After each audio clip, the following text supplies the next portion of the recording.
Mga kababayan, ang Pangulo ng Republika ng Pilipinas, His Excellency Ferdinand R. Marcos Jr.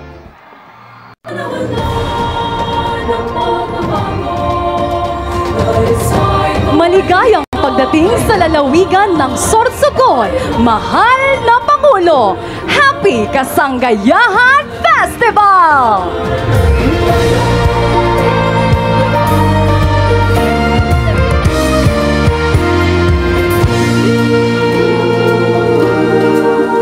Panahon na ng pagbabago, dahil sa ito ay kinakailangan tayo na magtulong-tulong, napaunlarin ang mahal nating bayan.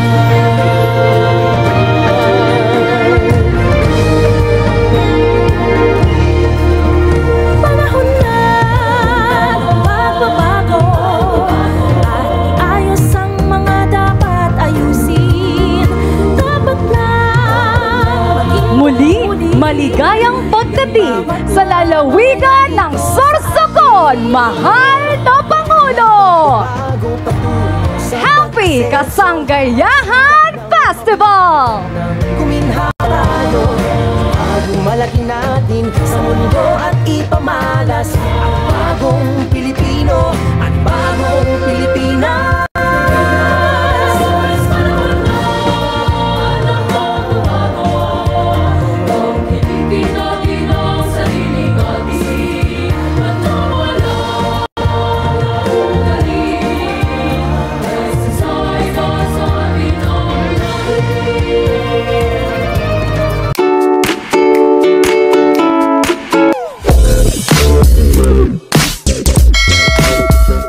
Muli, mga kababayan, ang Pangulo ng Republika ng Pilipinas, His Excellency Ferdinand R. Marcos Jr. Alay o ihandog natin sa bayan. Ang ulit ng napatunayan ng Pilipino, ang husay at takas, kagandahan at talento, makipagpaligsahan kahit anong oras, ang bagong Pilipino at bagong Pilipinas.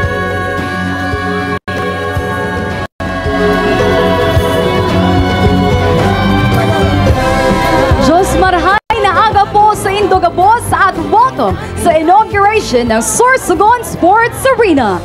Maaari na po tayong umupo.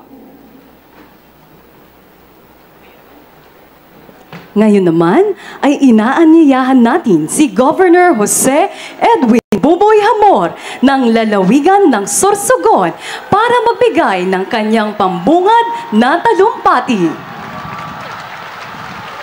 Mayor Esther Amor, Miss Camille Villar, Congresswoman Det Escudero, Senator Chis Escudero, Secretary Manny Bunuan, Senator Tul Tolentino, ang guwapito, simpatiko Congressman ng Segundo Distrito, Hugo Cortez, at otro guwapito, idol ng Sorsogon, Chis Escudero, kagalang-galang na Presidente, President Bongbong R. Marcos, sa lahat po na bisita, sa lahat na Sorsoganon, iba na ang 50 sa ika-50 anyo selebrasyon sa kasanggayahan. Naiiba to. Naiiba to dahil bisita natin ang satuyang Presidente ng Republika ng Pilipinas, President Bongbong R. Marcos. Sa Gabos, welcome sa Banwa, probinsya ng Sorsogon.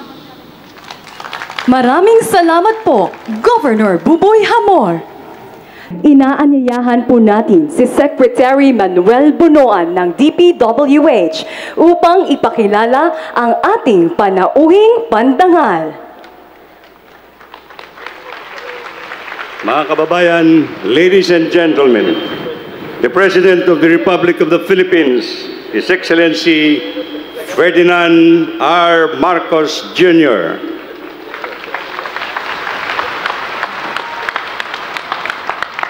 Maraming salamat sa ating kalihim ng Department of Public Works and Highways, Secretary Manny Bonuan. Upo tayo. Bago ako tumuloy, magbibilad ba talaga kayo sa araw hanggang ano? Ha?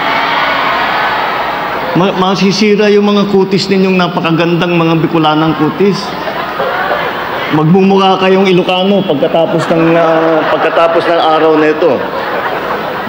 Ang ating butihing Senate President Chis Escudero, andito rin po, kasama ko rin po ang Special Assistant to the President for Investment and Economic Affairs, Secretary Dec Gong. Kakarating na ni Senator Francis Tolentino at naghabol siya mula sa Maynila. Sorsogon 1st District Representative Maria Bernadette Escudero. Sorsogon 2nd District Representative Manuel Fortes. Andito rin po ang isa siguro ngayon yun lang po makikilala. Ngunit talagang kailangan makilala nyo po dahil itong batang ito ay matagal ko nang kilala at ngayon ay siya ay tumatakbo bilang senador. At masasabi ko naman po sa inyo sa pagkakilala ko sa kanya ay isa sa pinakamabuting taong ito na nakilala ko at pinakamasipag at nakakaunawa sa mga problema ng kahit na yung pamilya nila may kayamanan, sila ay hindi lumayo sa taong bayan. Sila po ay nakaapak sa lupa, hindi po lumilipad ang mga ulo. Ito po si Congressman Camille Villar na iahalam po natin sa tulong ninyo bilang senador. Sorsogon Provincial Governor, Governor Bobby Hamor. Sorsogon City Mayor Maria Esther Hamor. Lahat po ng ating mga bisita na nandito ngayon, mga minamahal kong kababayan, magandang tanghali po sa inyo lahat. Diyos marahay na aga sa Indugabos. Maraming salamat po ay sa napakainit po na pagtanggap at pagsalubong ninyo sa akin dito sa Sorsogon. At ngayon na po kung nakakita ng ganito, nagsasayaw ng ganito karaming tao.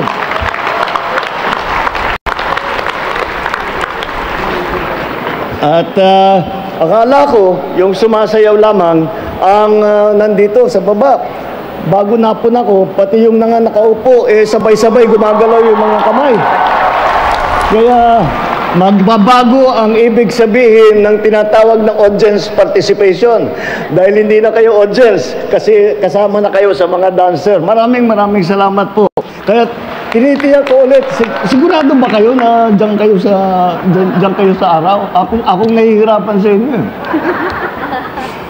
Bago ang lahat, nais ko munang batiin ang lahat ng Sorsoganon sa inyong ika-130 anibersaryo ng pagtatatag ng inyong lalawigan at sa ika-50 Kasanggayahan Festival. Sa araw na ito, muli tayong nagsama-sama upang pasinayan ang Sorsogon Sports Arena na ipinagmamalaki ng buong Bicol Region ngayon. Sa pagtataya, kaya ng arena na ito na may upo ang aabot sa 12,000 katao.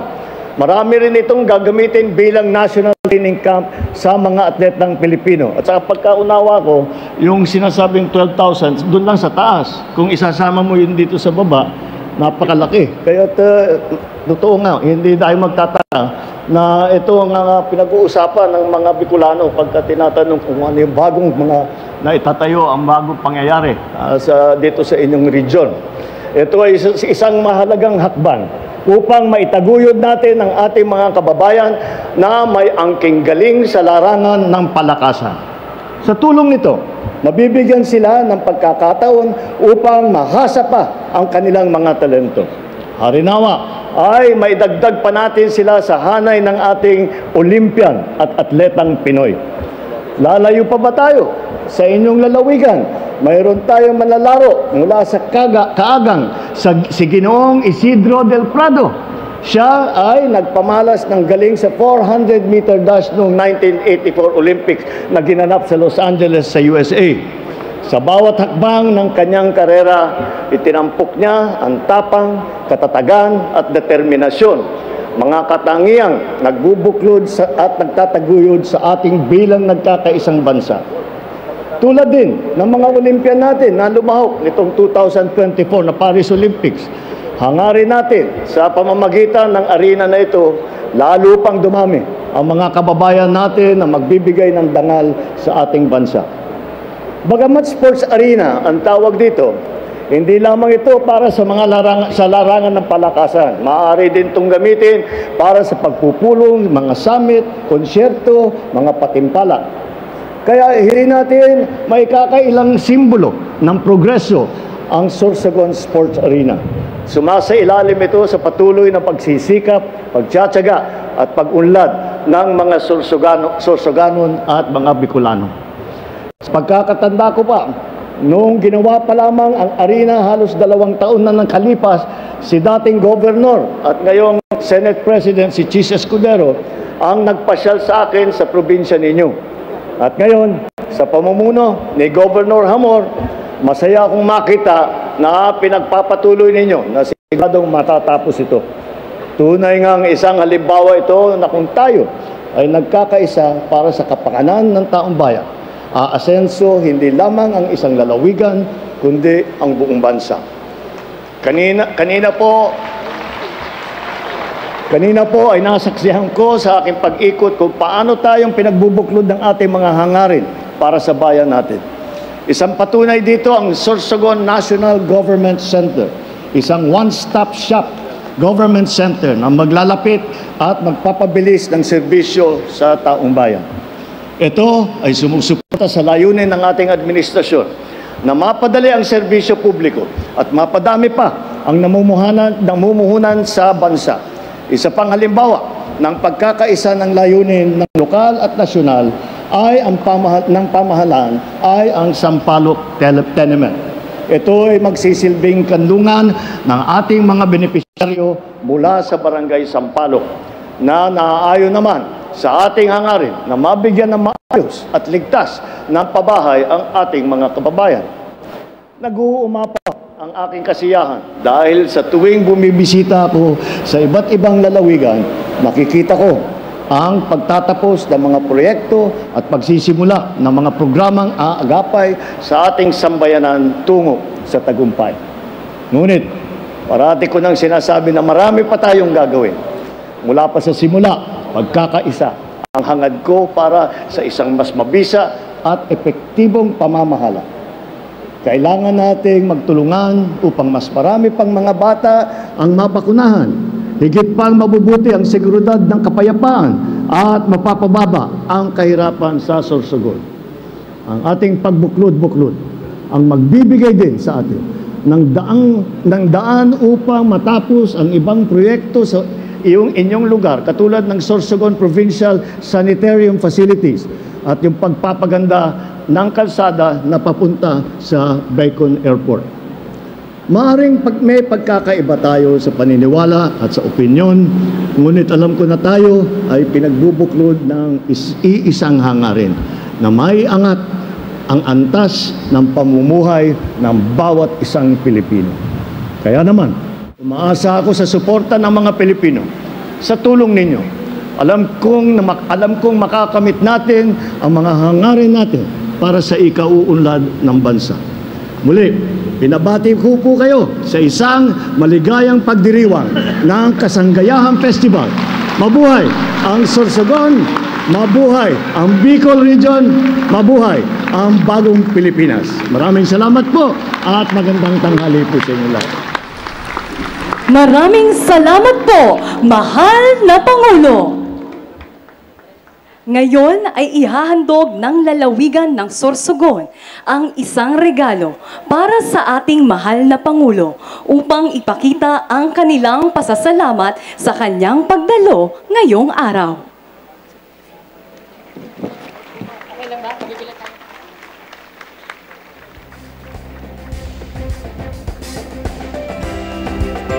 Sa puntong ito ay iaanyayahan po natin ang ating Pangulo at iba pang mga bisita sa baba ng stage para sa isang photo opportunity kasama ang ating audience.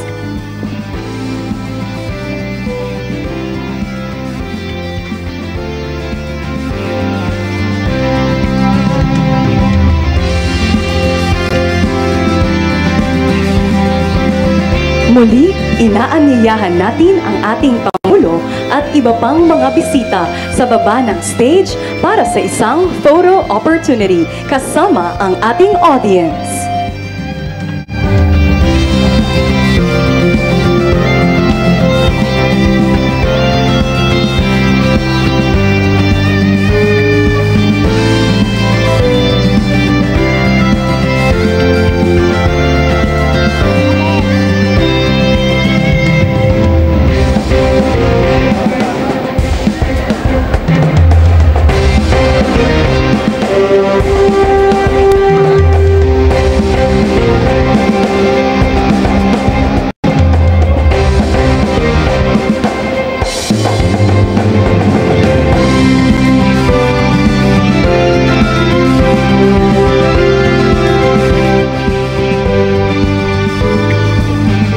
Ready, Mr. President? At the count of 3.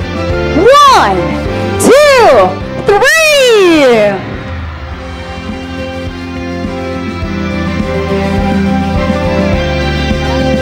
3! Maraming salamat po, mahal na Pangulo! Dito na po nagtatapos ang ating programa. Nagpapasalamat po tayo sa ating mahal na Pangulo sa pagbisita at pangunguna ng inauguration ng Sorsogon Sports Arena dito sa Barangay Balugo, Sorsogon City. Muli po, mga kababayan, ang ating mahal na Pangulo, His Excellency Ferdinand R. Marcos Jr.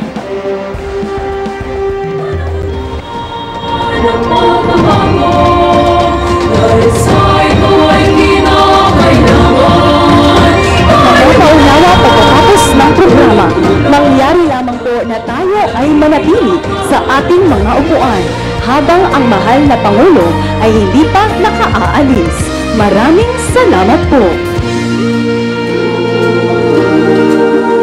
Panahon na ng pagbabago, dahil sa ito ay kinakailangan. Muli po, mga kababayan, ang ating mahal na Pangulo, His Excellency Ferdinand R. Marcos Jr.